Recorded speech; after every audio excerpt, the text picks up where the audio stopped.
অনেক দিন পরে নারকেল পড়েছে গাছ থেকে, তাই ঠাকুরকে আজ একটু দেব। নারকেল আমার ভীষণ ভাল লাগে জানো।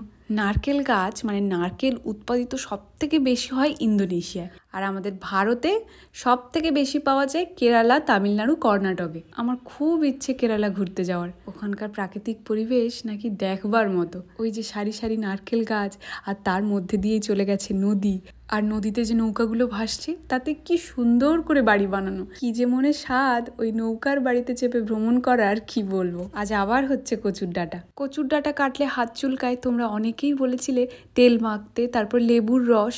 আজ লেবুর রস নেই, তাই একটু তেল মেখে নিয়েছি হাতে, বেশ কাজে দিল। দুটো গোলাপ ফুটেছিল, তুলে নিলাম, ঠাকুরকে দেব। আর দু একটা দিন আগে তুললে ভালো হতো। ফুল ছিঁড়তে সত্যিই খুব কষ্ট লাগে, কিন্তু ওই যে পুরানো না গেলে নতুনের আগমন হবে কি করে। ভোলেনাথকে বেশ মানিয়েছে। চলো সবাই ভালো থাকো, সুস্থ থাকো, আর সবাইকে ভালো রাখো। আজকে তাহলে আসি, দেখা হচ্ছে কাল।